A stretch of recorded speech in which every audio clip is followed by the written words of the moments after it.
All right, well, welcome back. We have two more panels this afternoon, and the first is lands, although as we were just talking about when we were assembled on the side there, any one of our panelists could be almost on any other panel. And that is fitting because, of course, that was what David's work life was like, too. So for this moment and the next hour and a half or so, these are land specialists up before you. But you can ask them about water and so forth and Indian law later. And my friend and colleague Mark Squillace will be moderating the panel. Mark is the director, I think you all know this, of our Natural Resources Law Center and teaches and writes in water law and mining law and environmental law and stuff like that too. So thanks, Mark. Thank you, sir. So yes, welcome back. I know this is the siesta hour, so our panel will do our best to keep you awake. I want to begin, I guess, just by thanking Sarah and Charles for giving us this wonderful opportunity to honor David and all that he did for so many of us and for our communities, so many different communities. It's really been special to have this opportunity just to reflect on David's many contributions. And among those contributions, of course, was his role in creating the Natural Resources Law Center, which, as Sarah mentioned, I serve currently as the director. Indeed, the center celebrates its 30th anniversary this year, and it's really a tribute to David that we're here. You know, for me, the genius of the Natural Resources Law Center and David's idea for it was its ambition of bridging these notions of scholarship and the academy with public policy. And, you know, our mission, it's actually reflected in our mission, which is to inform and influence natural resources law and policy. And so I think it really does fit with David's career and with all that he wanted to accomplish, both as an academic and as a public servant and as an advocate for progressive kinds of change.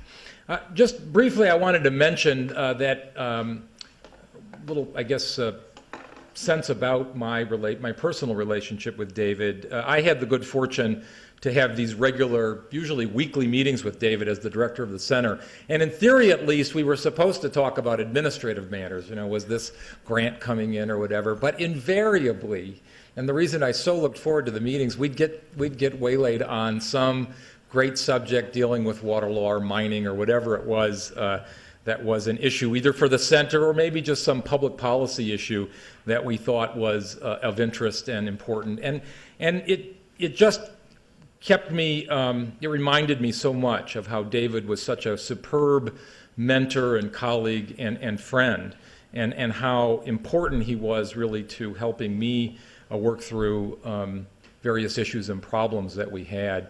I cannot tell you how many times over the last 10 months or so I've been thinking about an issue or a problem, and I've thought, I really need to talk to David about that, and David's not here to talk with about these issues. And it's such a loss to me. I've been trying to figure out how I can channel David for future things. I was thinking maybe I should get one of those little plastic bracelets with the initials WWDD. What would David do?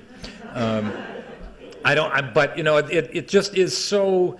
He was such a powerful force and influence on so many of us, and it's hard to let him go. And I guess none of us are really inclined to do that. We want to find different ways to keep him as part of the debate.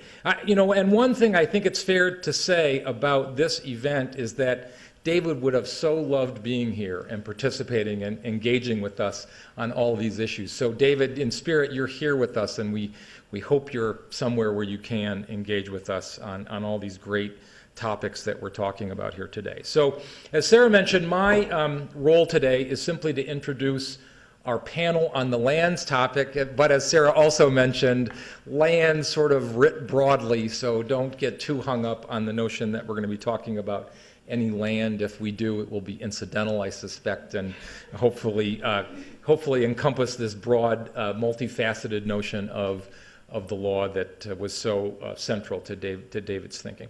So just briefly, again, you have the bios in the program.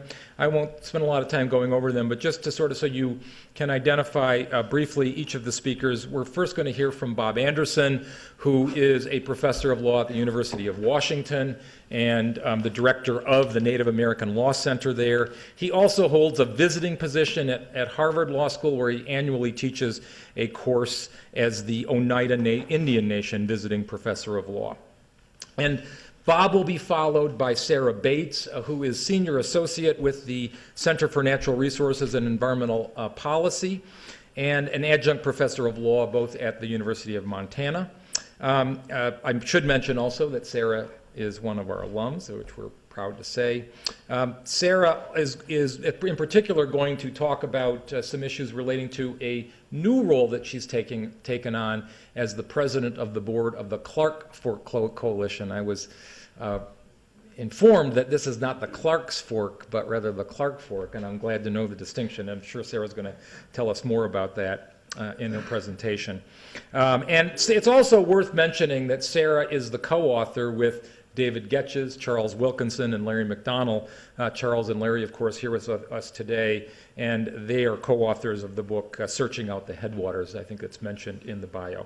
And then finally, we'll hear from Bill Hedden, who is currently the executive director of the Grand Canyon Trust. As you heard from Charles yesterday, David was a member of the board for many years of the Grand Canyon Trust and had a special affinity for the Colorado Plateau and the region that the Grand Canyon Trust deals with. I think we all have this kind of affection for that area, and Bill is, I think, going to share some of his insights as the executive director of that organization. So, Bob. All right.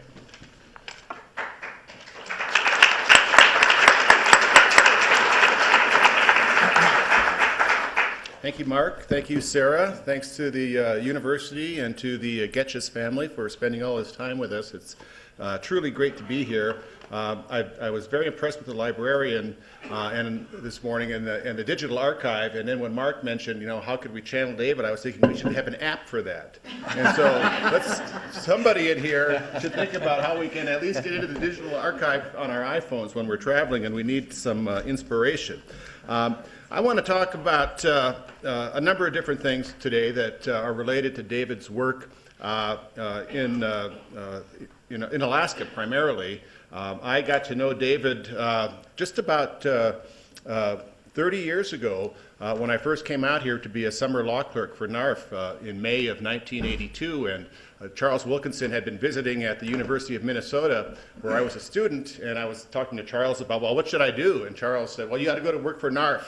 And so I sent a letter out and got hired, and then I thought, well, where should I live? And somebody said, well, you should just call the university and have them put a note that you're a student who needs a housing and see if there's some student there who's moving away. And so I did for the summer. And so I did that, and I immediately got a phone call from somebody who was said, well, you're going to work for NARF. That's where David Getches is from NARF, and he's awesome, and was telling me all about David and let me take over his apartment for the summer. So I was a direct beneficiary of David's fantastic personality and stature before I even met him. And of course, once I got here, he would always come out of his way to introduce himself to the summer law clerks, visit with us, ask us about what projects we were working on, and really made us feel welcome, even though he was over at the university and wasn't formally a part of NARF anymore at that time. Charles talked eloquently last night about the establishment of the North Slope Borough and in the early 70s, and I wanted to talk about the same thing, and Charles assured me that would be fine. And there's a little bit of a backstory to this. I went over to the National Indian Law Library yesterday afternoon and went through some of the briefs that David had written in the early 70s as the litigation was working its way through, and it was great to feel these trial court briefs with the onion skin paper and actual blue signatures on there because they were real copies that he had signed every one of them. And it was an exciting story with the borough being established, Mobil Oil Company hiring Russell Holland, who was Ted Stevens' former law partner and ended up being the federal judge in Alaska who heard all the subsistence cases in the 80s and 90s and 2000s. Russ was on the other side of the case. The borough had been brought into existence through the advocacy of David and his co-counsel in Alaska. The certification was about to be published that would make it effective and bring to life the taxing powers of the borough. Mobil Oil Company was careful to point out that 98.5% of the assessed value within the borough boundaries was Mobil Oil Company's assets over on the land at Prudhoe Bay. They didn't own anything, as David had pointed out. They were lessees, they owned leases, and they had the right to be there, but they were certainly aware that they were the target of this tax. The litigation at that point was taking place before the Alaska Native Claims Settlement Act had even been passed. And so at that point, Alaska Natives still had Aboriginal title to all of Alaska virtually. David, demonstrated his, practical sense of, okay, we're not going to rely on Aboriginal title or play around with that. We see the train moving through Congress. This bill is about to be passed. But we're going to use this state law, this local government clause of the state constitution in order to establish the right of these 4,000 Inupiat Eskimos to tax this incredible wealth that's underneath the land that they have used and occupied for thousands of years. The client that David represented was the Arctic Slope Native Association, the pre-existing confederation of the tribes on the North Slope who had common interests, use and occupancy of this whole area. Colorful people. Joe Upixon was the president. He became the first president of the North Slope Borough. They fought off the effort by the oil companies to get a stay. So the trial court denied the stay. They immediately appealed to the state Supreme Court. David filed fantastic briefs. I read them yesterday, 15 pages long, demonstrating why there was no likelihood of success on the merits. The Supreme Court denied the stay, and basically that's the end of the case, because at that point the borough existed, the taxing authority kicked in. They screwed around in the state Supreme Court for a couple more years, as lawyers are wont to do, but at that point you could not undo the borough. It was a fait accompli, and it was a magnificent piece of litigation. But David, leaving nothing to chance, wrote a law review article. And this law review article was published in the UCLA Alaska Law Review in 1973, before the Supreme Court decided the decision. Now, listening to the speeches here, he was litigating U.S. v. Washington at the trial court level in Seattle at this time. He was also in Alaska working on Alaska Native education issues, writing papers, getting litigation underway with local lawyers to establish a school system in rural villages that on a statewide basis had very few schools at all. And that was successful. And at the same time, he was starting up the entire Native American Rights Fund and getting grants down here. It's just remarkable. So he writes this long article, and he discloses that he's the lawyer for one of the parties. The article is great. He keeps describing the argument, the oil company arguments, or the corporate arguments, and the proponent's arguments. And of course, he's the proponent of all of these arguments. And he covers the cases that he left out of his briefs, responds to the arguments made in reply by the oil companies in their reply brief, and in an objective way that any scholar can appreciate. He closes his article by saying, "Local government in Alaska must now stand its hardest test. Can it withstand pressures of absentee corporate interests, coveting natural resources, and a desire for expedience by legislators far removed from the areas affected?" And we know that local government won, but he phrased the question in a very much an unbiased fashion that we can all appreciate. But the Supreme Court knew what to do when he won 5-0. So that was the the North Slope borough case, but Charles did tell me that I have to reflect upon Joe Upixon, who's just a tremendous and dynamic Inupiat leader from Barrow. And in Alaska, I was up there for about a dozen years in NARF's office. Everybody comes to town in the wintertime for the big Alaska Federation of Natives Convention, for the Fur Rendezvous celebration, and everybody's around, and there are places you go to imbibe, and you will see people who are your clients from different parts of the state. And Joe Upixon, I would see him, and every time he'd give me a bear hug, buy me a drink, and it was David Getches. It's the David Getches. He keeps that David Getches, and he'd look me in the eye. He's the greatest, and just consistent. Those folks up on the North Slope. It's just a magnificent piece of work. And they are. It's a successful government, as Charles pointed out. Today, they're leading the charge in opposition to unbridled oil and gas development offshore by our current Interior Departments authorizing these experimental operations to go forward. And the folks up there at the borough are very concerned that if it happens, that it be done in a way that's environmentally sound, because they rely so critically on the marine resources, the whales and the other marine mammals that they rely on for their subsistence. And so this whole borough idea was fantastic, and it's fantastically successful. Okay, now I just wanted to look at another publication of David's, this Law in Alaska Native Education that he produced in 1976 and 77. And it's basically a you think of Mao's Little Red Book. Well, this would be the Little Red Book for litigating school discrimination issues in Alaska. And it was relied on by the ACLU, by other organizations, as I pointed out, to successfully force the state to develop a regional school system so that Native people in rural Alaska, the 212 villages, no longer had to send their kids away to boarding schools in the lower 48 through the BIA or to other schools in southeast Alaska that were operated by the state. They were able to develop their own school system. And so this was 1977, and David has a number of acknowledgments, and this was kind of touching to me. He says, "Finally, the author is warmly appreciative of the help of Anne Marks Getches in typing the manuscript." So let's give it to Anne. So that is great,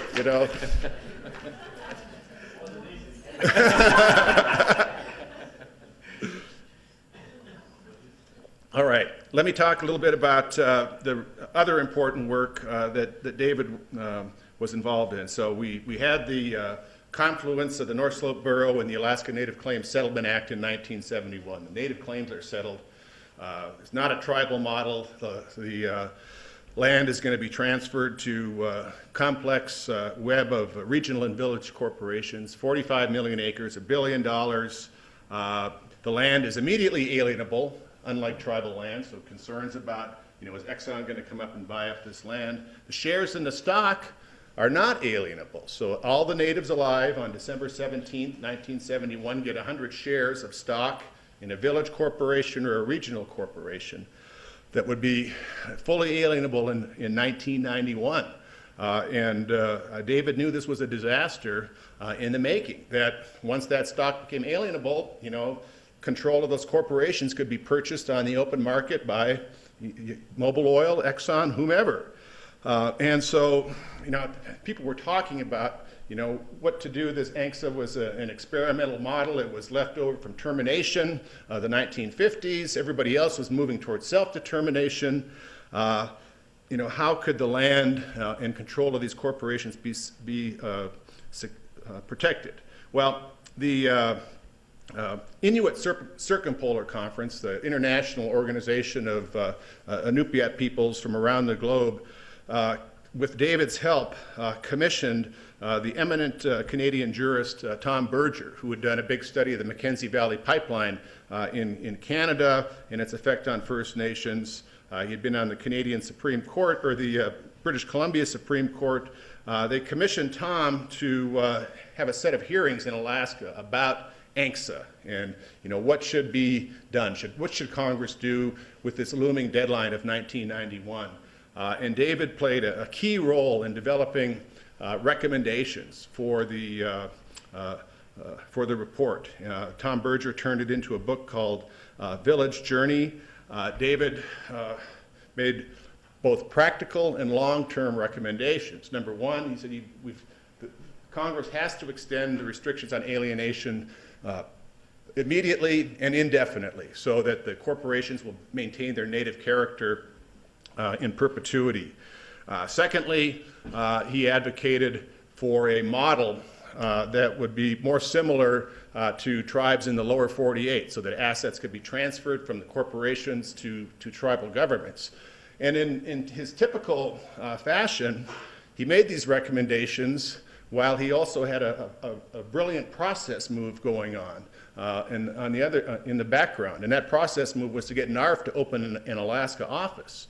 And I had just joined NARF in Boulder in 1983 as a staff attorney. David and Charles and Anita Remorowski and others who were in Boulder working at NARF talked to John about the need to open this office, and we had board members who were willing to do it and convinced John to open an office. And so I went up there with Larry Aschenbrenner in '84 and opened this office. And then David was playing an important role as we developed our litigation and lobbying agenda up there, including extensive work on successfully getting the 1991 amendments passed to extend restrictions on alienation.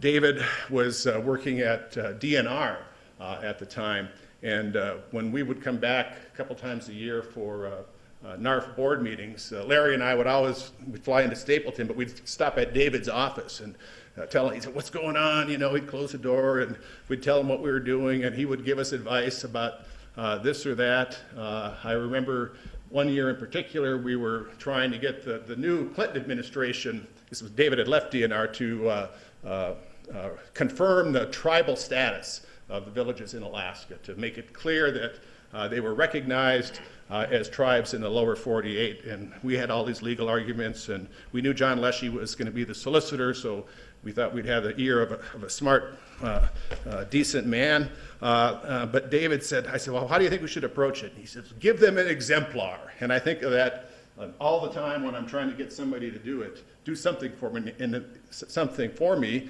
and David's advice was, you do it for them. Write exactly what you want them to put in the Federal Register, and try to get them to publish that. And so we did, and we worked hard at it, and most of it, ended up being in the Federal Register, and it's withstood many, many legal challenges, both in the state Supreme Court, the Ninth Circuit. The Supreme Court has denied cert many times, and the tribal status of the villages has been, successfully preserved.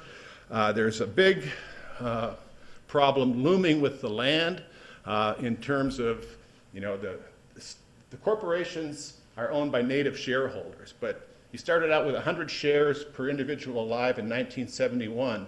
As generations pass, you're going to have this stock become diffused among more and more shareholders, more and more peoples, many of whom may move away from the villages.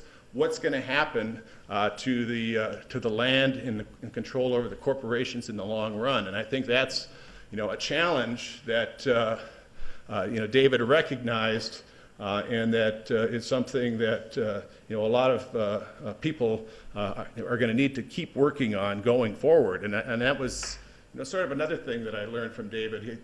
I didn't know much about the Colorado River. I've read the cases and followed the controversy, but I remember asking him about his work on that, and he said, well, it's one of those things that when you get involved with something like this, it's your life. It's a lifetime project, and you take it on, and you're never going to be done with it, and you're going to have to pass that work on to somebody else. And that's how I feel about this Alaska work that David started out so early on, and that I was blessed to be able to work on at NARF, and continue to be involved in as an academic, but also on other projects as well. And I think David was a great role model for me in the sense of being able to have one foot in academia, but being, just heavily involved in policy and litigation, and it's just has made for a wonderful career for me, and I owe it to the mentorship of David. And my last story about David, though, is the old tire changing story that I've told. Some of you have heard it before, but bear with me. And so again, on this Alaska business, I was invited down to speak at that conference that we had with all the judges, I think in February of 2010, and I was working on some hunting and fishing matters in Alaska, and I called Charles and David, and I said, you guys, can you have an hour to meet with me and talk about helping me on this matter? I'm doing some pro bono work for this group in Alaska. And of course they both said, sure. And so we had the proceedings here all day, went up to David's office and talked substance for about 45 minutes, then we started telling war stories about NARF and so on. And David looked at his watch and said, we need to be down at this dinner.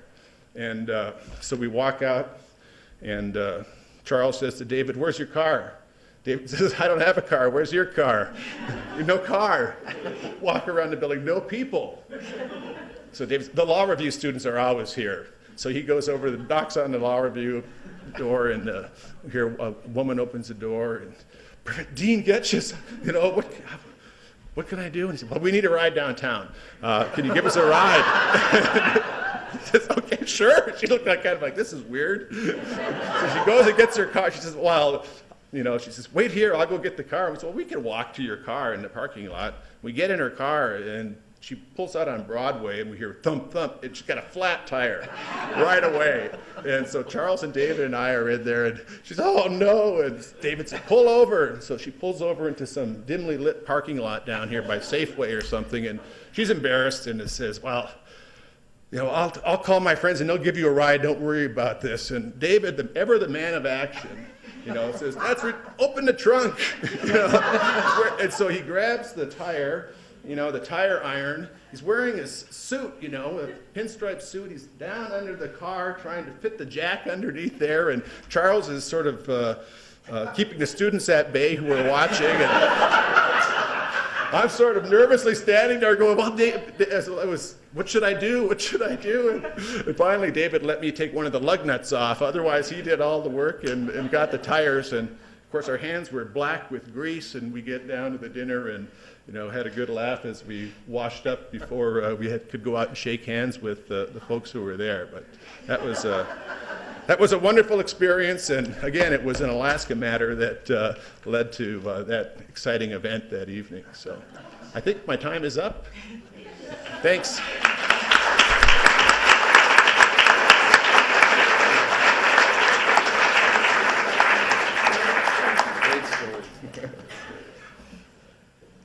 That was great. And thank you. I want to say thank you so much for having me here. Thank you, Sarah. Thank you, Charles. Thank you, Anne. It is emotional. And thank you, Armando, for giving us permission to feel that and to express it. We stand on broad shoulders on David's scholarship. And this has been a great celebration of that scholarship and of the person and of the motivation it's given all of us to move on. And I found this today and last night to be incredibly inspirational and exciting. So thank you for letting me be part of that. It's an honor and a privilege to come back to the law school. I've had lots of opportunities, which has been great. And every time it's a reconnection with people that were important to me early as a student and beyond. And every time it reminds me of how important those relationships are. That's what keeps us going. That's what binds it together. And that's what I decided to talk about today in relationship to land. So I came to law school after an undergraduate education in wildlife biology, where one of the foundational texts was Aldo Leopold's A Sand County Almanac. Leopold saw the idea of land in the broadest possible way, encompassing all the living and natural processes supported by an intact ecosystem, a community, he wrote, to which we all belong. Leopold wrote about land with a sentiment that we don't usually see in scientific or legal writing. love. That land as a community is the basic concept of ecology, he wrote, but that land is to be loved and respected is an extension of ethics. He developed this idea into his now famous land ethic, which we've been hearing about through this program, which he viewed as an evolutionary possibility and an ecological necessity, a sort of community instinct in the making. Under this ethic, the idea of community enlarges beyond that of fellow human beings to encompass soils, waters, wildlife, plants, and animals, collectively, the land. I don't need that now. I just needed to check. Thanks. Sorry. That's okay. It then implies a human responsibility to the health of the land expressed through conservation. And again, Leopold uses that word love, noting that we can only be ethical in relation to something we can see, feel, understand, love, or otherwise have faith in. Leopold's philosophy underlies much of modern conservation practice, environmental philosophy, and ecological studies. The idea of an ethical obligation to the land is explicitly described in Section 101 of the National Environmental Policy Act, in which Congress proclaims that each person should enjoy a healthful environment and that each person has a responsibility to contribute to the preservation and enhancement of the environment. Large bodies of literature and scholarly dialogue have focused on the implications of such an ethical obligation and how far we have yet to come in achieving this mutual relationship with the land. Today, Leopold might express his idea in terms of sustainability, but his ideas remain alive, vibrant, and challenging. Translating that land ethic from hortatory statements to something more meaningful was something that David Getches engaged in throughout his career. If Leopold set the lodestar, then David Getches charted the course. Indeed, in many ways, his scholarship and practice defined and shaped the very landscape to be cultivated and brought to life by those he influenced and empowered, many of whom are here in person or in spirit. In 1990, David wrote about a philosophy of permanence, which was how he described the ethical foundations for Indian culture's relation with the natural world. He wrote that the two most vexing challenges for the West are how to keep its resource base intact and how to hold its communities together. Like Leopold, David expressed his hope that the next evolutionary step for the West would be reconciling these two, embracing notions of sustainability and permanence that underlay the cultural foundations of the region's Indian people. Several years later, when we collaborated with Charles Wilkinson and Larry McDonald to write a book about Western water policy, we wrestled with how to apply these ideas in a landscape of prior appropriation and adjudications, a world in which talk of rights is more common than a talk of what is right. We consciously chose to root the book in notions of values and relationships between people and their environment, a very personal sort of connection to place. We proposed an ethical foundation for water management rooted in a set of principles reflecting why people care about water, a framework defining what makes policy good or bad, right or wrong. We argued that these principles added up to a water ethic that provides a base for all decisions regarding water use. And we linked that ethic explicitly to Leopold's land ethic. Well, David's big thinking and attention to details informed these principles, and although we articulated them in the context of water policy, they're directly applicable to this discussion of land, especially when you use Aldo Leopold's very inclusive definition of the land community. The first principle is conservation, stewardship of resources to minimize waste, and limiting individual uses to ensure sufficient access for future generations. The second principle is equity, a broad definition of fairness that demands meaningful engagement and involvement of the whole community in important decisions, including considerations of future generations. And the third overarching principle is that of ecology, an explicit acknowledgement that there's no such thing as an environmental impact that's not also a human impact. Indeed, ecological understanding leads inescapably to the conclusion that land and people are interdependent parts of complex systems, part of a wider community of interest that goes far beyond the usual concept of human concerns.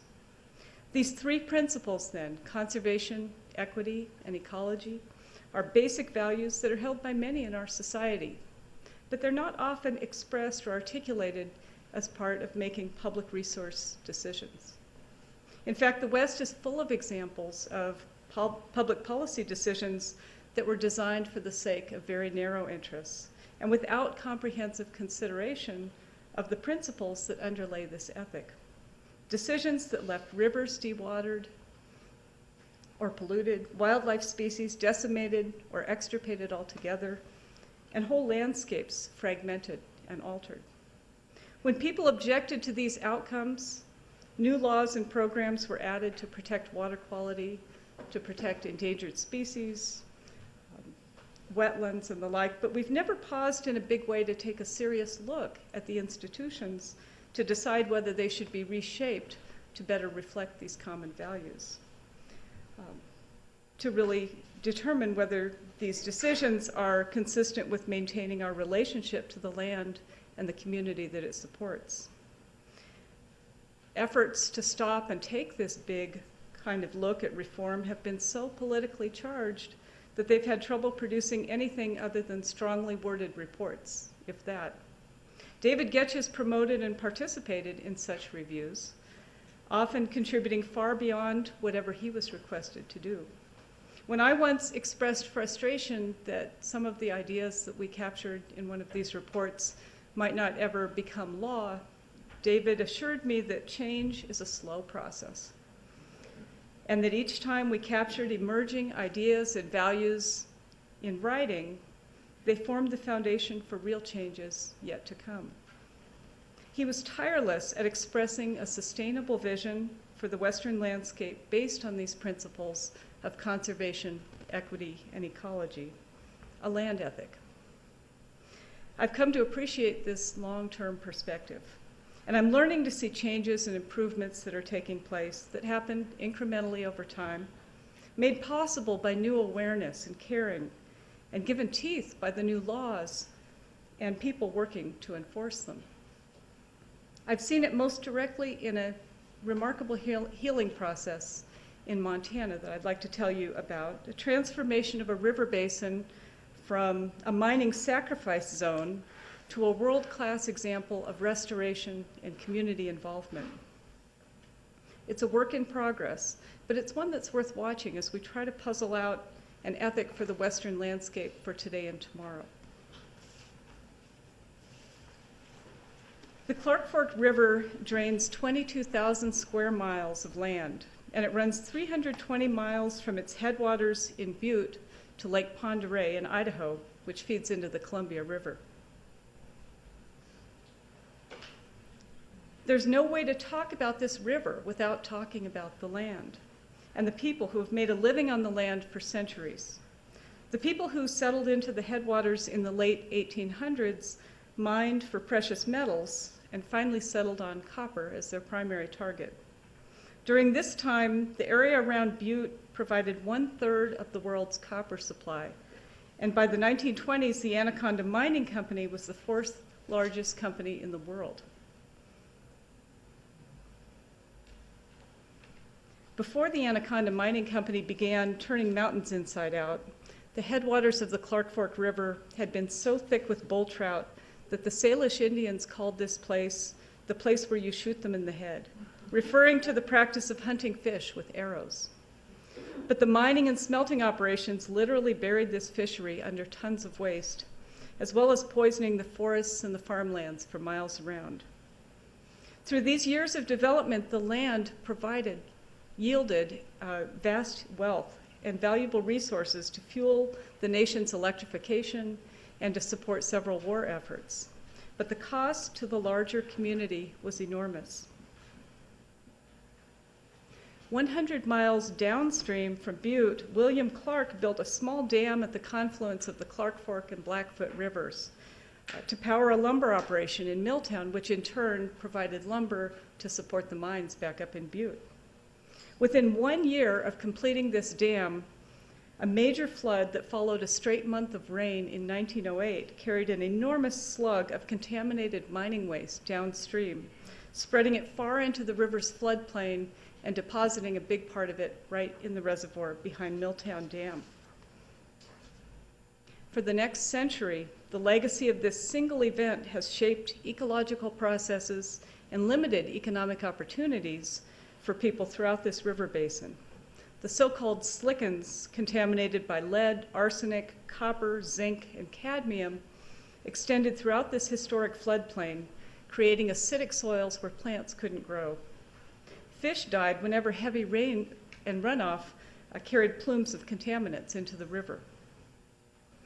Finally, when wells were contaminated, when drinking water from wells near Milltown was determined to have significant levels of arsenic, the area was finally designated as a federal Superfund site in 1983, the biggest in the country at 120 miles from head to tail. Litigation, settlement, battles over allocation of damages ensued, far more than I have time to describe here today. Suffice to say that many lawyers, scientists, historians, and others were fully employed for a long time to reach various milestones of resolution stretching from about 1995 till 2005. The upshot is that today we have about $200 million dedicated to restoration of this valuable river corridor, in addition to approximately $500 million devoted to the remediation of the worst of this mining waste distributed throughout the upper Clark Fork River Basin. Work in the headwaters has already restored the native fishery in Silverbow Creek. That's that place where the Salish people would go to hunt fish with arrows that was later buried under tons of waste. In fact, this year, the Montana Department of Fish, Wildlife, and Parks adopted the first ever fishing regulations for Silverbow Creek. And at the other end of the watershed, just outside the town where I live in Missoula, we watched the removal of Milltown Dam and a remarkable extraction of 2.2 million cubic yards of mining waste from the riverbed, and now the restoration of a living, moving river in a natural channel. Within 2 weeks of the dam's breach, the first radio-tagged trout negotiated the passage, reconnecting a waterway that had been cleaved for more than a century. So we've celebrated some important milestones in the Clark Fork Basin, and it's been a huge pleasure to be part of that process and to see the cooperation of the federal, state, tribal, and municipal governments who are shaping these recovered landscapes for the future. Lumber from the old powerhouse at Milltown is now in demand for green building in Missoula. Local school groups study plant growth and count insects in the restored riparian areas.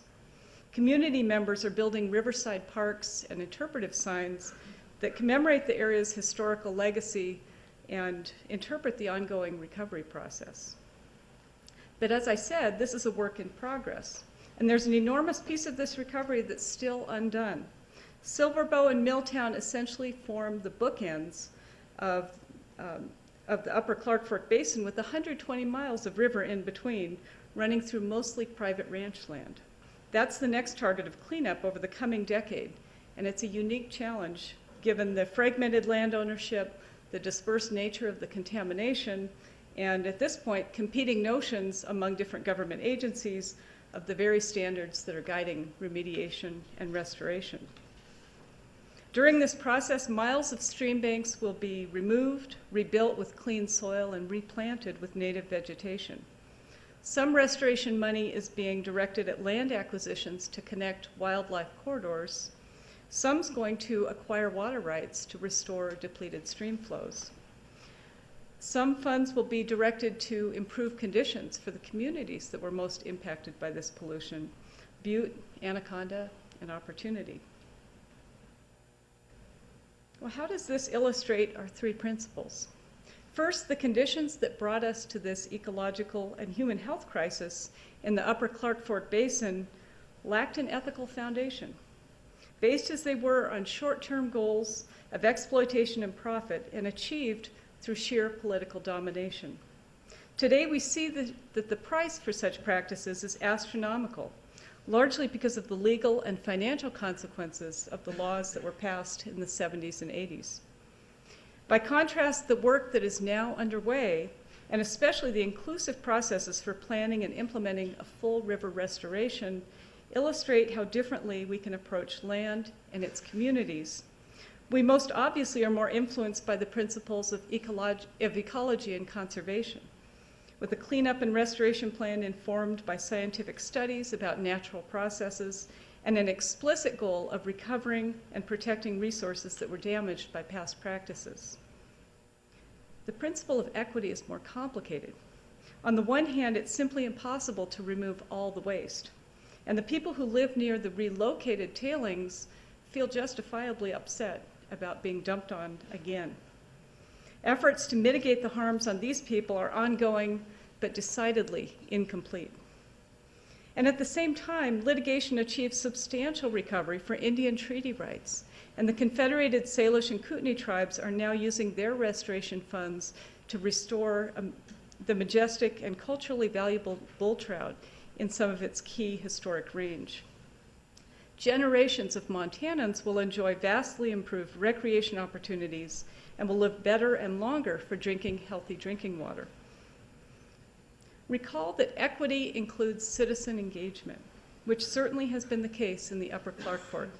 Citizen groups such as the Clark Fork Coalition emerged and assumed important roles in the 2 decades leading up to the removal of the Milltown Dam, learning in the process the value of collaboration throughout the watershed.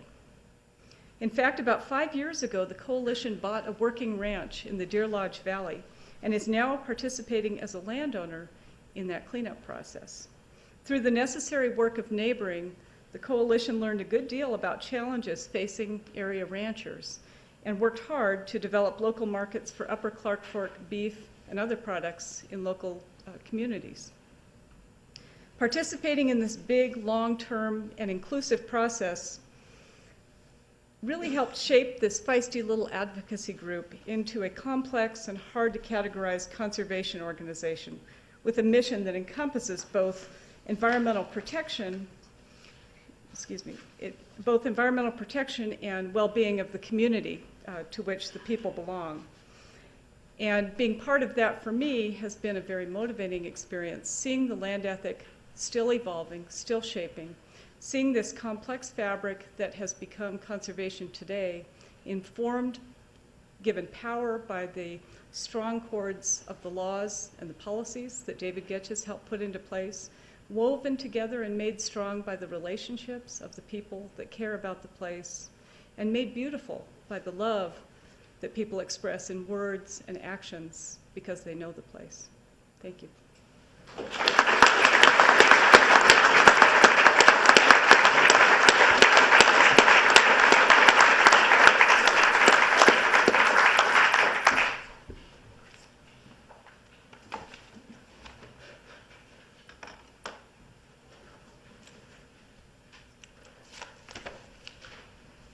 I hate to remind the students who are here today of that old dream where you wake up and realize it's a day for a final exam and a course you forgot you were taking. But my bad dream is that I wake up and I'm standing in front of a conference at a law school knowing enough law to cover the head of a pin. And then I realize it's not a dream, it's my reality. So not being adequate to speak about David Getches' legal legacy to all of us, I want to turn to what Charles referred to as the rest of his life, his love for his family, to which I can relate very deeply, and his concern for the students. 3 years ago, I asked a neighbor's grown daughter why the food security movement had struck such a chord with their generation, and she answered me very simply. She said, "Because we know you guys aren't going to do anything at all about climate change, and when disaster strikes and everything fails, we want to know how to feed ourselves." Of course, in those days, we believed that the Congress would surely pass legislation to curb our domestic emissions, and that somehow that would lead to international agreements that would pull us out of a planetary climatary nosedive. But the intervening years have shown that my neighbor's daughter was right. Last year, America set 130,000 new records for drought, flood, and temperature, and yet larger and larger percentages of us tell us that we don't really believe that climate change is a problem. With February temperatures in Chicago going into the 80s and murderous tornadoes striking Illinois and Michigan in months that used to be winter, we are looking at a presidential campaign in which it's unlikely that any of the candidates are even going to mention the fate of the diaphanous atmosphere that's the only thing protecting us from the howling universe outside. These are hard things to think about. The worst predictions you've ever heard about climate change all factored in powerful action to curb emissions. And yet we look away from the enormity of the changes that we have to work in our lives if we are to respond. Just give us a fig leaf of deniability, and we will pretend that all we're going to have to do is deal with a few degrees of extra temperature and maybe sandbag our beach houses. And so the ideologues and the corporations oblige us with their campaign denying the reality of climate change, and we gratefully keep our heads in the sand. And I'm not setting myself apart here. I have a very good idea of how many things in my own life have to change, and I've done almost none of them. But a series of conversations with students and young people have awakened me to dimensions of this problem that bring me before you today to give a talk that frankly dismays me. It began with a group of astonishingly bright students who were studying the Colorado River Basin for an international symposium on the future of freshwater resources. And one of the students asked me what I thought of climate models that predicted a 15% decrease in precipitation over the basin. And I said that my limited understanding of chaotic systems leads me to believe that if you just keep pumping in more and more energy, then after a while, they fly off into some different equilibrium, which could just as easily be a completely unlivable disaster. I felt terrible for a moment because I'd managed to give them an answer that was both dark and trivial at the same time. And then I saw the 5 students exchange a look between them that was not meant for me. It was a look that said that they knew all this far better than I, and they had thought far worse, and that they were actually bemused by somebody of my generation fessing up to the problem. It was a look that said, we're building our lives in the shadow of this looming reality that you guys have created and are doing nothing about. That first insight led to many subsequent conversations, and I entered a world where our children look at a future of catastrophe, wondering how they will feed themselves and organize a society. A world where we have become, at best, irrelevant through our inaction. A world where they've taken to the streets, protesting the broken politics we have made. And I fear that we are opening up the widest, most painful gulf between generations that you can imagine. Either young people have checked out from despair, or all their thought has shifted to dealing with the coming storm that's our legacy to them. My daughters have grown used to having Dad cry silently and for no reason when I hug them or when I look at the beautiful wildlife in our yard. About 1/3 of the species on Earth are expected to go extinct in the coming chaos, and the plight of these innocents simply breaks my heart. Today's world requires that we hold 2 images in our mind at once: an unflinching view of the tragedy and loss beginning to unfold on our present course, and a vision of an unprecedented joining together to save ourselves, using all the resources of technology and love available to us. So I want to spend a few minutes giving snapshots of the world we're in, where the hour is far later than we normally allow ourselves to understand. And then I'll talk about what we might begin to do together with our children. Because being heartbroken can either flatten us or give us the fierce courage and joy we will need to do the 1,000 things necessary to choose a different future. Okay. As I'm sure you know, scientists now consider 350 parts per million of atmospheric carbon dioxide as the level beyond which warming becomes dangerous. A recent lead article in Nature says, beyond 350 parts per million, we threaten ecological support systems and severely challenge the viability of contemporary human societies. We're just used to having language like that sort of go over our heads. Unhappily, we're now above 390 parts per million, and worldwide greenhouse gas emissions are rising faster than ever before recorded. We get numbed by numbers. How bad could a few degrees really be? Well, a few degrees are already changing atmospheric circulation so that Australia's wet westerly winds are veering south to dump all their rain over the ocean. The land is in permanent drought. In January 2009, after 3 years of drought, a record heat wave struck South Australia, buckling the rail lines like spaghetti on the ground, infesting stagnant reservoirs with algae, and blowing out power to Melbourne. Across the city, on the hottest day ever recorded there, the internet went down, air conditioning stopped, people were stranded in elevators, hospitals were without power, and all the traffic lights went out, trapping emergency vehicles in the gridlock. Rioting broke out within hours before the power was mercifully restored. We live in a pretty thin veneer of civilization. The next week, the Black Sunday bushfires sent 4-story high walls of fire racing across the land, killing 175. Prime Minister Kevin Rudd said, "Hell and its fury have visited the good people of Victoria." Every day with our thick new atmosphere, the Earth soaks up about 400,000 Hiroshima bombs more energy than it radiates back into space. So ever since 2007, the Arctic ice cap has been more than 1 million square miles smaller than normal. Santa's elves and the polar bears treading the open water more than 50 years ahead of predictions.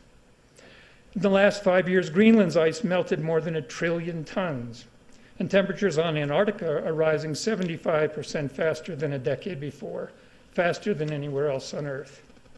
Sea levels are expected to rise by 6 feet during this century, drowning nearly every rice-growing river delta in Asia, and inextricably linking the fate of the hundreds of millions of people who depend on the rice to the fate of the faraway ice sheets. Rising seas greatly amplify the damage from big storms, too, and storms are getting much bigger. Atlantic hurricanes have increased 75% over the last decade. They're stronger and they don't die out on making landfall. Typhoons in Bangladesh have increased 400%, flooding the homes of 100 million people in 2006. Typhoon Marakat dumped 9.5 feet of rain on Taiwan in 2009. The New York Times reports that the last 30 years have yielded 4 times as many weather-related disasters as the first 3/4 of the 20th century combined. Temperatures in the Himalayas are rising by 1 degree every decade, or about the amount of variation since before the beginning of agriculture 10,000 years ago. The ice sheet that provides the drinking and irrigating water for billions downstream in China and India has lost 300 feet since the Mallory expedition took the first photos in 1921. Earlier this year, the National Academy of Sciences reported that comparatively modest climate change in the past has routinely destabilized civilizations through drought, famine, and disease. The study notes that today's societies are better resourced, but more resource dependent on infrastructure and more densely populated and hence more vulnerable. With worlds hungry already numbering more than 1 billion, the melting of the Himalayan ice sheets presents the biggest challenge to food security humanity has ever faced. Closer to home, the disappearance of snowpacks in the Rockies and the Sierras threatens the water supplies for 75% of the population in the western U.S. There's a 50-50 chance that Lake Mead will run dry in the next 8 years, prompting Pat Mulroy of the Southern Nevada Water Authority to observe, "You cut off supply to the 5th largest economy in the world." And with the breadbasket of the U.S. Great Plains now facing chronic drought, it may not be as easy as we always thought to simply transfer the water from agriculture to thirsty cities. The Colorado Plateau, where I live, is in the climate bullseye, projected to get at least 8 degrees hotter this century. Rising temperatures bake the moisture out of the soil, throttles photosynthesis, and even most desert plants cannot adapt. Native grasses will be extirpated within 30 years. Taking the habitat for the rabbits and mice, which feed the coyotes and snakes and foxes and raptors. That is what it means to wreck the base of the food chain. The plants also help hold the land together, protecting against the massive dust storms that cover the snowpack in the dreaded dark blanket that sends the water flooding off the hills 6 weeks early, confounding irrigators and exposing the soils to further desiccation. Everything I've described is already underway in what I would call garden variety climate change. But without massive action, most scientists believe we're headed toward atmospheric CO2 of at least 650 to 700 parts per million. And those are levels where the fossil record shows that delicately named nonlinear scenarios kick in. And I will close this depressing catalog with just one of those horrors. Near the poles, where things are happening fastest, the potent greenhouse gas methane exists in enormous amounts in frozen tundra. Temperatures over the region have risen 10 degrees in the last decade, and researchers are discovering methane chimneys rising from the permafrost, further warming the air. If that really gets going, it will feed on itself, and the permafrost alone could release the equivalent of 270 years of current worldwide CO2 emissions with no further action from us. And that's not dystopian science fiction, it's just what our planet does when the atmosphere gets this far out of whack. As I said, these are hard things to think about, but do we really mean to ignore them? We know all this, and we know that someday we'll have to do something about it. The problem is in knowing where to start and deciding that now, today, is the day to begin. Once you've laid out the global dimensions of the problem, all the possible solutions seem puny in comparison. It's really tempting to hope for some grand bargain, some international bargain on emissions, but that isn't going to happen within any meaningful time frame unless we all decide to change things. In this hyper-connected world, it may not be possible for politicians to lead anymore, but they can follow. Imagine how quickly both parties would jump on this if polling showed that 75% of us were going to cast our votes based on the idea that saving the planet was a top priority. So for each of us, starting small and close to our hearts is the key, partly because we know the issues and partly because the essential insight is that there are innumerable portals to exactly the kind of response that's needed. The human scale, and that is the only one open to us, is also the only scale that will make a difference, multiplied by 7 billion. According to Desmond Tutu, who maybe you ought to know, God says to each of us, the only one I have is you. And the answers usually aren't complicated, and generally people are already working on them. In my field, imagining an arid West beset by climate chaos, we must first protect the aquifers and the watersheds, as they will be the most essential things and deeply threatened. Likewise, the functioning of the biggest wild places must be preserved, restored, and linked wherever possible to serve as carbon sinks, water filters, refuges for the wild creatures who will be pushed to the brink and without whom we will go mad. In each place, we need to determine the parts of the landscape that hold the world together and then defend them as if our lives depended on it. The real question here, as in so many other areas, is the social one of how we will accomplish these simple acts of sanity with the urgency we might feel if we could actually see the droughts, roaring fires, tornadoes, and floods coming down over the Flatirons. How indeed, when today we struggle for years on end to win protection for each bit of stream or forest or grassland, we need to ask ourselves what the conservation community has to look like to get this work done in real time. There are obvious alliances we must forge with recreationists and farmers and sportsmen. We really don't have the luxury of defining our interests and parsing our differences so finely anymore. This will be easier if we make conservation simple again, holding the vision of an interlinked landscape, but keeping the work local and embracing the chaos of many constituencies. And of course, our children are the most irreplaceable allies of all. They're keen observers, and they're networked like nothing the world has ever seen before. It may be that this is the reason the internet was invented. And when you get onto these subjects, the next generation might be motivated and react in ways we scarcely imagine.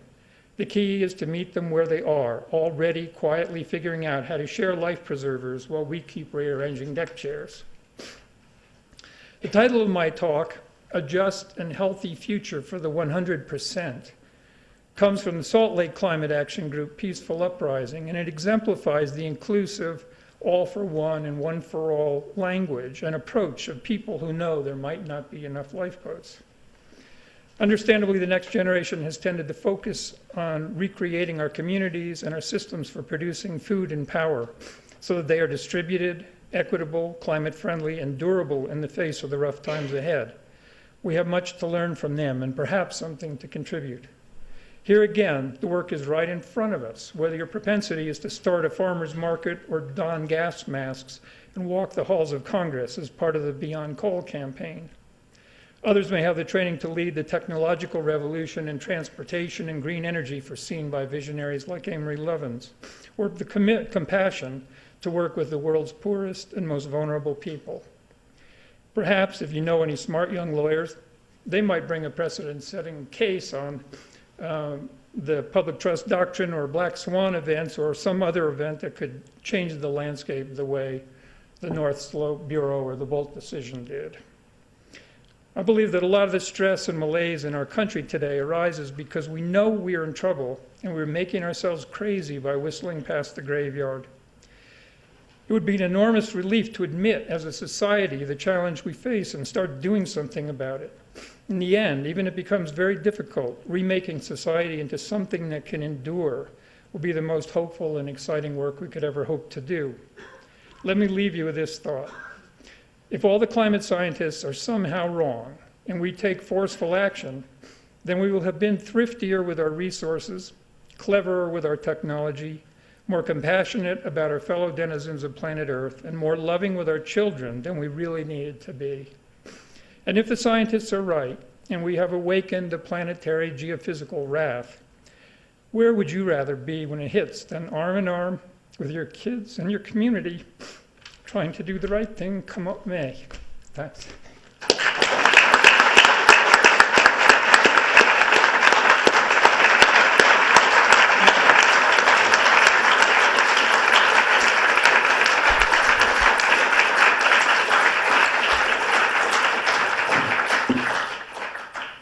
I'm not quite sure how we follow what Bill just told us, but we ought to have some discussion. I think David would have wanted us to do that. And so let's see if there are questions. I think we have about 15 minutes, Sarah, is that right? Let's see if there are questions, comments.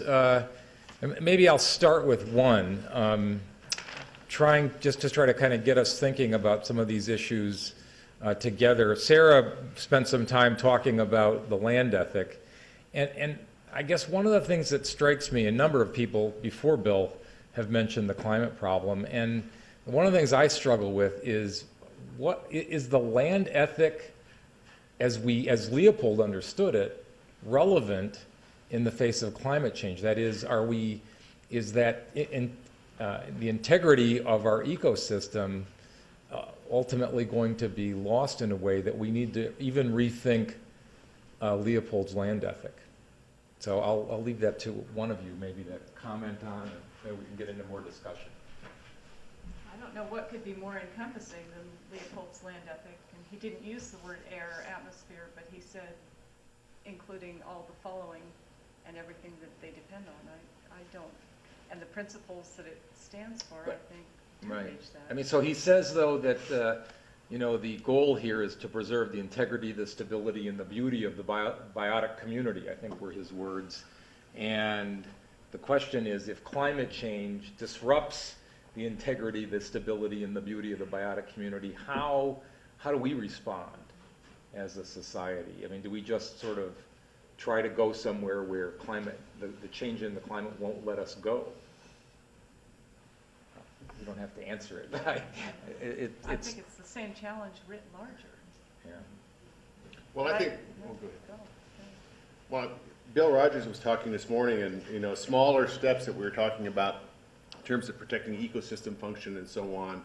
And with the Bolt litigation that David brought, had the harvest regime that Bill mostly talked about, the fact that it provided tribal with treaty harvest rights. But the second part of the complaint that is still in litigation is the environmental servitude, which has two components. Number one, the case that's ongoing right now involves the obligation to protect adequate water flows through culverts, so you have streams under highways so fish can get transported back and forth.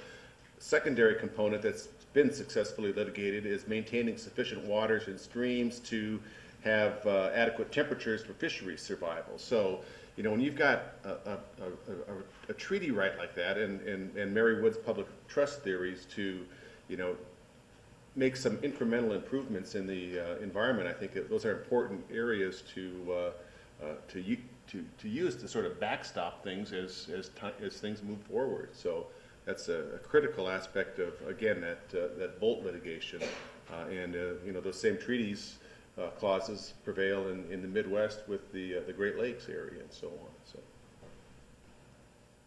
You have a thought, Bill? Well, one of the real difficulties with climate change, and probably the reason that we keep pausing at the threshold, is that it's so hard to visualize what kinds of changes may be coming. And yet, you know, I guess the point I was trying to make is that continuing to wait, we just make it more dramatically bad as we go. And so, you know, if you envision any part of the country having to sort of subsist on what's available to them, and, you know, imagining sort of serious versions of it, then the things you need to protect start to become a lot more simple. You know, that's where our water comes from, and we're not going to let anybody mess it up. And this is where we grow our food, and we need these resources to manage that, and here's how our community functions. It's going to take a tremendous concerted amount of effort in a whole lot of ways, and I think that's empowering in a way to know that we need to do it. But I was talking with Maggie Fox earlier, and she delivered a message sort of parallel to what I did today to a bunch of funders on climate, and we both shared the feeling that at one moment or another we had this epiphany. I was in Washington, D.C. when it happened to me, and I was coming out of a hotel, and I was looking, as I stepped out to face my morning in Washington, there was all the traffic and chaos and delivery trucks and commerce, and I realized an adequate response means that we have to change all of this. And it sort of stops you in your tracks, but you realize if we stop in our tracks, then we're guaranteeing that we're going to be involved in something very rough. Yes. Yep. I'm not entirely surprised that at least at the federal level, we're not doing anything as far as establishing sound climate change policy. At this point, after all, we have a $15 trillion national debt. Our economy still is poor as just being part of the globalizing thing that we have here. So the context in which people would like to move the ball forward, as Bill suggested we have to do, and I totally agree with him on that, is pretty poor right now. So my question for each of you up there is, in this context of the poor economy, the debt that we have to deal with, the focus is on a lot of economic issues, not on environmental issues, how do we go forward?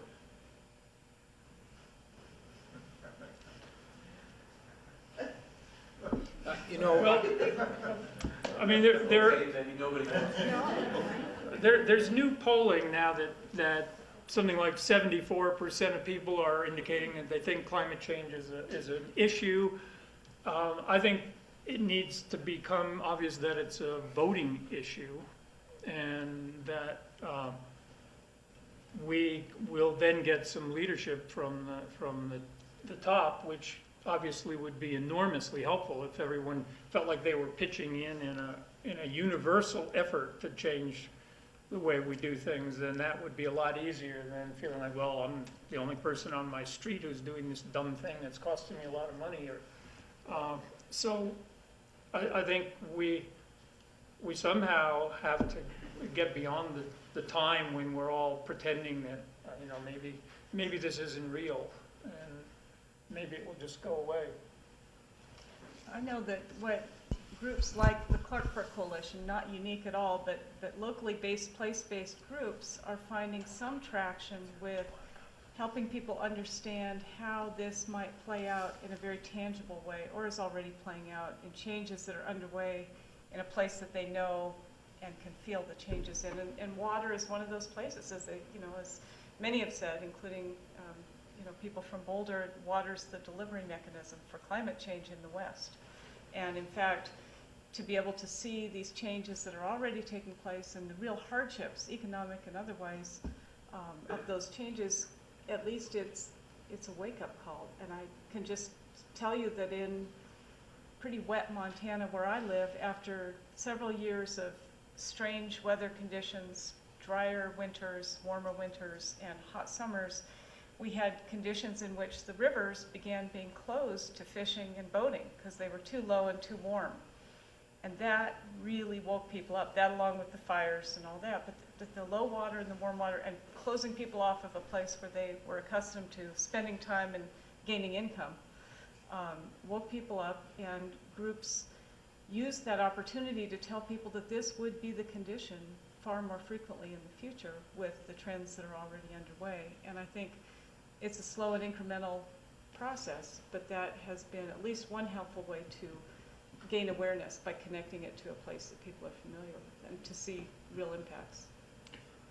I'd remind us too of the important points that John Leshy made this morning about how there are sort of underlying issues not dealing directly with natural resources that are at the root of the problem. And I think that's part of what Bruce's comment or question is getting at. I mean, we've got fundamental distrust of government right now.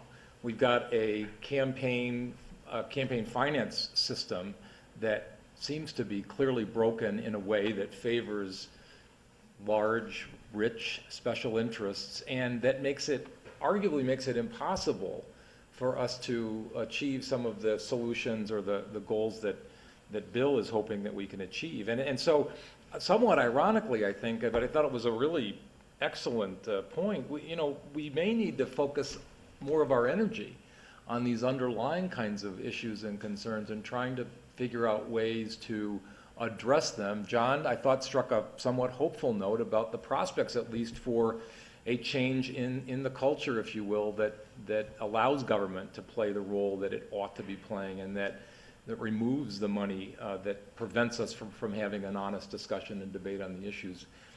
We're obviously not there yet, but it strikes me that if we're just dealing narrowly with some of the issues that we probably care about most personally, we may not find the solution to the problem.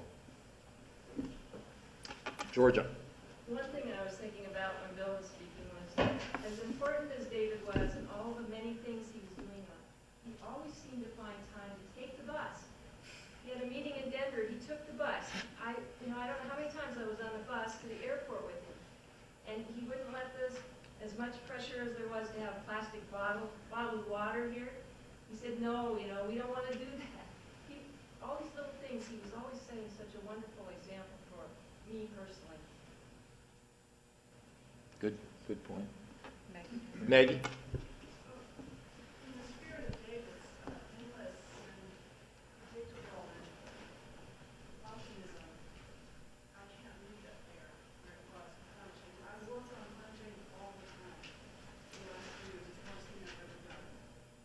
Because it goes fast. It's Bill Lake was so blatantly true. And there are many more. Many more. There's 20 million people in Bangladesh that will be landless.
Thank you, Maggie, for that.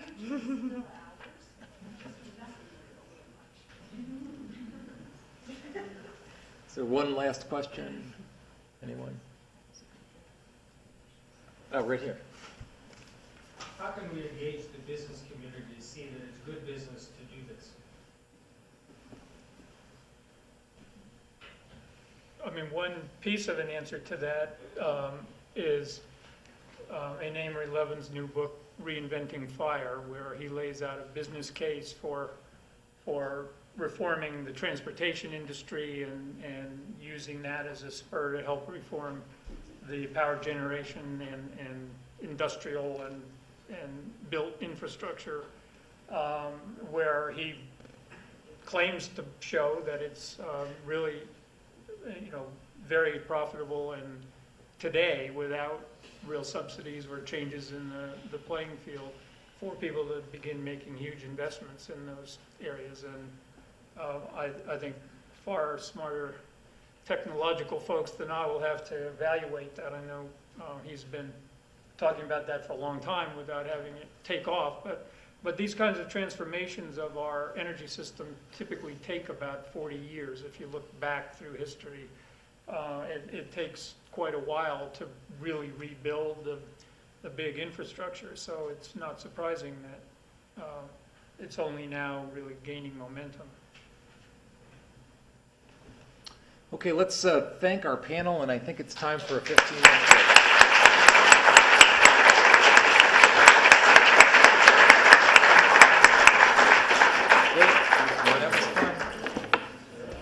Well, the ice went out at my parents' place in Minnesota in March for the first time in